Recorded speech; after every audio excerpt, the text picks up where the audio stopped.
तो अभी तक हम लोगों ने अम्ल तथा क्षार के बारे में पढ़ा था। किसके बारे में पढ़ा था? अम्ल क्या होता है? हाँ, जो स्वाद में खट्टे होते हैं उन्हें अम्ल कहते हैं। जैसे नींबू का रस, दही, ठीक है, सिरका, ये सब क्या है? ये सब अम्ल है क्योंकि स्वाद में खट्टे होते हैं। और क्षार कैसा होता है? हाँ, क्षार स्वाद में कैसा होता है? कड़वा होता है, ठीक है। जैसे सोडियम हाइड्रोक्साइड, हाँ, कास्टिक सोडा, ये सब क्षार है। आज हम एक तीसरी चीज के बारे में पढ़ेंगे जिसको लवण कहते हैं। वह कैसे बनता है? लवण जो बनता है उसे वह एक क्रिया द्वारा बनता है जिसको कहते हैं उदासीनीकरण की क्रिया। ठीक, तो क्या होता है? यहाँ हेडिंग है, देखो, अम्ल क्षार की पारस्परिक क्रिया उदासीनीकरण। अम्ल तथा क्षार आपस में क्रिया करके लवण तथा जल का निर्माण करते हैं तथा इस क्रिया में उष्मा यानी गर्मी बाहर निकलती है। ठीक है, इस पूरे प्रक्रिया को, पूरे रिएक्शन को उदासीनीकरण की क्रिया कहा जाता है। ठीक है, चलो आप देखते हैं। जब अम्लीय विलयन में क्षारीय विलयन मिलाया जाता है तो दोनों विलयन, मतलब अम्ल और क्षार, दोनों विलयन आपस में क्रिया करके एक दूसरे के प्रभाव को उदासीन कर देते हैं। आपस में क्रिया करके एक दूसरे के प्रभाव को उदासीन माने एक दूसरे के प्रभाव को खत्म कर देते हैं। इस क्रिया को उदासीनीकरण की क्रिया कहते हैं। उदासीनीकरण की अभिक्रिया में नया पदार्थ बनता है जिसे लवण कहते हैं। इस क्रिया में उष्मा निर्मुक्त होती है। उष्मा निर्मुक्त होती है माने उष्मा मुक्त होती है। ठीक है, उदासीनीकरण की क्रिया में जो पदार्थ बनता है उसको लवण कहते हैं। क्या कहते हैं? लवण कहते हैं। अब एक प्रयोग देखते हैं। ये देखो, दो परख नली है। परख नली क्या होती है? यह कांच की बनी हुई एक ट्यूब जैसी संरचना होती है जिसको परख नली कहते हैं। ऐसे ही होती है, ऊपर से खुली होती है, नीचे से बंद। ठीक है, तो एक परख नली में HCl लेते हैं। HCl माने हाइड्रोक्लोरिक अम्ल। ठीक है, तल हाइड्रोक्लोरिक अम्ल माने कम ताकत वाला अम्ल, HCl लेते हैं। और दूसरे परख नली में क्या लेते हैं? NaOH माने सोडियम हाइड्रोक्साइड। यह क्या है? सोडियम हाइड्रोक्साइड क्षार है। क्या है? क्षार। ठीक, तो एक परख नली में अम्ल लेते हैं, दूसरे में क्षार लेते हैं। अब इन दोनों को एक बीकर में, ये बीकर है, ठीक है, इन दोनों को एक बीकर में मिला देते हैं। ठीक, दोनों किसको? HCl और NaOH को। मिलाने से पहले, जब मिलाए हैं उससे पहले हम इनका लिटमस पेपर से टेस्ट करेंगे। ठीक, नीला लिटमस अम्ल के संपर्क में आने पर लाल हो जाता है, जानते ही तुम लोग। ठीक, देखो, तो हम नीले लिटमस को लेकर पहले इसमें डालते हैं HCl। ठीक है, तो यह क्या हो जाता है? लाल हो जाता है, जिससे सिद्ध होता है कि यह अम्ल है। ठीक, अब लाल लिटमस को हम इस क्षार में डालते हैं यानी OH में, तो लाल लिटमस कैसा हो जाएगा? क्षार में जाने पर नीला। ठीक, तो इसका मतलब यह सिद्ध हुआ कि यह अम्ल है या क्षार है। अब दोनों को आपस में मिलाकर दिया और वे दोनों आपस में, अम्ल क्षार आपस में क्रिया करते हैं, अभिक्रिया, रिएक्शन करते हैं। अब इसमें फिर हम लिटमस डालेंगे बारी बारी से, नीला और लाल लिटमस, तो उस पर कोई प्रभाव नहीं पड़ेगा। लिटमस पेपर जो होता है जिसे अम्ल क्षार की हम जांच करते हैं, इसमें डालेंगे, इस पर कोई प्रभाव नहीं पड़ता है इस विलयन में डालने पर। इसका मतलब क्या हुआ? इसका मतलब हुआ यह विलयन न अम्ल रह गया न क्षार रह गया, इसमें लवण का निर्माण होता है। ठीक है, लवण जो होता है वह उदासीन होता है, वह लिटमस पेपर से कोई अभिक्रिया नहीं करता। अम्ल क्या करता है? नीले लिटमस को लाल कर देता है, और क्षार क्या करता है? लाल लिटमस को नीला कर देता है। ठीक, तो यहाँ पे देख लो, यहाँ पे हमने लिखा है HCl माने हाइड्रोक्लोरिक अम्ल। ठीक, यह अम्ल है, और NaOH माने सोडियम हाइड्रोक्साइड, यह क्या है? क्षार। इन दोनों को यहाँ हमने जब अभिक्रिया कराया तो बना सोडियम क्लोराइड बना, NaCl, जो नमक होता है जिसको लवण कहते हैं। ठीक, और क्या बना? और जल बनेगा। जल माने पानी, जिसको सूत्र में लिखते हैं H2O। तथा इस अभिक्रिया में, इन दोनों के अभिक्रिया में थोड़ी उष्मा भी निकलती है, माने गर्मी उत्पन्न होती है। ठीक है, इसलिए इसको ऊष्माक्षेपी अभिक्रिया कहते हैं, जिस अभिक्रिया में गर्मी निकले। ठीक, तो यह हो गया।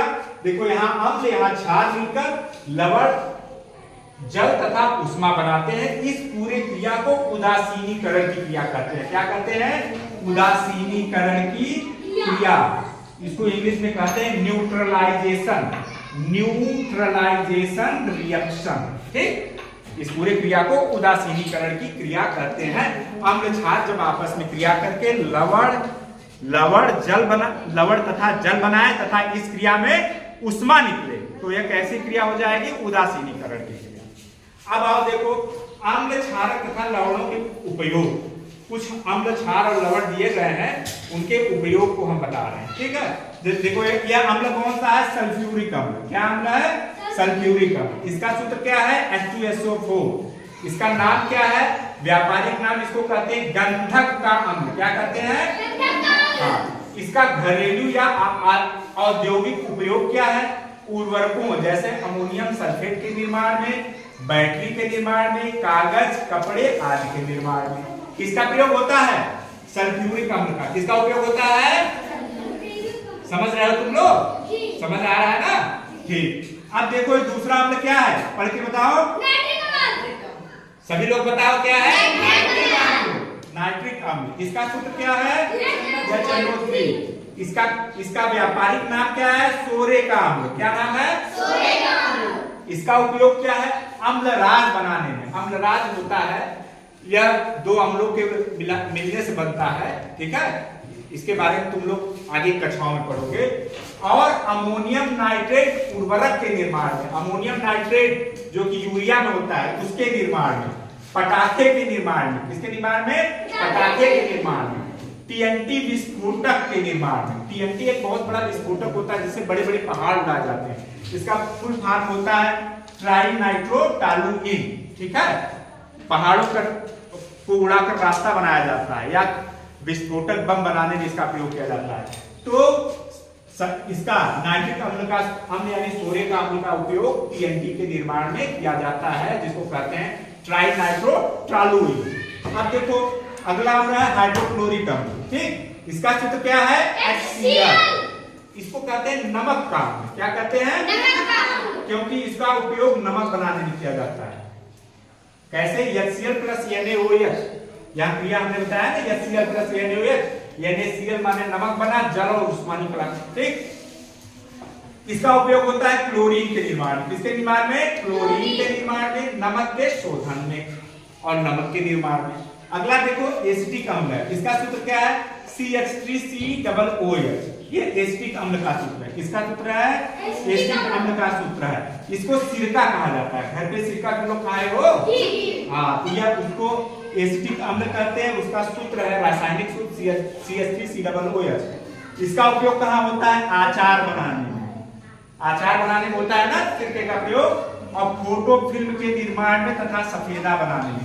फोटो फिल्म जो हम फोटो खिंचवाते हैं तो निगेटिव होता है जो ना उसका, देखे हो ना, उसके निर्माण में। और सफेदा जो होता है, सफेदा जिसको व्हाइटनर कहते हो, उसके भी निर्माण में इसका प्रयोग किया जाता है एसिटिक अम्ल का। उसके बाद है सोडियम हाइड्रोक्साइड। यह क्या है? क्षार है। ये ऊपर के अम्ल है या क्षार है। इसको कहते हैं कास्टिक सोडा। कॉमन नाम क्या है? Caustic soda. हाँ, इसका प्रयोग करते हैं बर्तनों की सफाई में, साबुन के निर्माण में। ठीक, तो साबुन में क्या मिला रहता है? Sodium hydroxide. इसके बाद देखो कैल्शियम हाइड्रोक्साइड।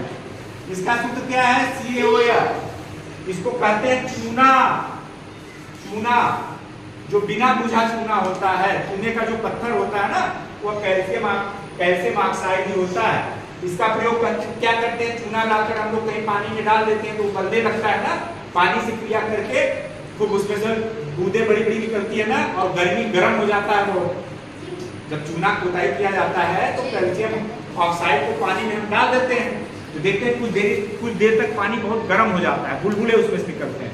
क्यों? क्योंकि वह कैल्शियम ऑक्साइड पानी से क्रिया करके से कैल्शियम हाइड्रोक्साइड बनाता है। ठीक है, और उसमें उष्मा निकलती है। तो देखो घरों की पुताई में प्रयोग होता है अमोनिया NH4 के निर्माण में। ठीक, उसके बाद देखो सोडियम क्लोराइड। सोडियम क्लोराइड को सामान्य नमक कहते हैं। क्या कहते हैं? सामान्य नमक। इसका प्रयोग कहाँ होता है? भोजन में नमक के रूप में, ORS घोल में। ORS माने ओरल रिहाइड्रेशन साल्ट। जब हमारे शरीर में नमक पानी की कमी हो जाती है, जब किसी को बहुत ज्यादा लूज मोशन होता है या बहुत अधिक गर्मी में पसीना निकल जाता है, तो ORS माने ओरल रिहाइड्रेशन साल्ट पानी में घोल के मुंह द्वारा लिया जाता है, ठीक। और क्लोरीन तथा साबुन निर्माण में होता है। अगला है सोडियम बाइकार्बोनेट। क्या है? सोडियम बाइकार्बोनेट, जिसको कहते हैं NaHCO3। इसको कहा जाता है खाने का सोडा। घर में जो सोडा उपयोग होता है, घर में जो सोडा उपयोग होता है उसको कहते हैं खाने का सोडा। इसका प्रयोग बेकिंग पाउडर में होता है। पेय पदार्थ जो कोल्ड ड्रिंक होते हैं ना, उसमें यह मिला होता है। बेकिंग पाउडर माने किसी चीज को बनाने में उसमें खमीर उत्पन्न करने के लिए कि वह फूल जाए स्पंज की तरह, इसका प्रयोग होता है। केक, ब्रेड और केक, जो ब्रेड स्पंजी होता है ना, केक भी स्पंजी होता है ना, दबाने दबता है, तो वह किसी सोडियम बाइकार्बोनेट के कारण ही होता है, ठीक है। ब्रेड के बनाने, ब्रेड केक आदि के बनाने। अंतिम है सोडियम कार्बोनेट। इसका सूत्र है Na2CO3। इसको कहते हैं धामन सोडा। धामन सोडा। कपड़े को धोने के लिए सोडियम कार्बोनेट का प्रयोग किया जाता है, जिसका सूत्र है Na2CO3।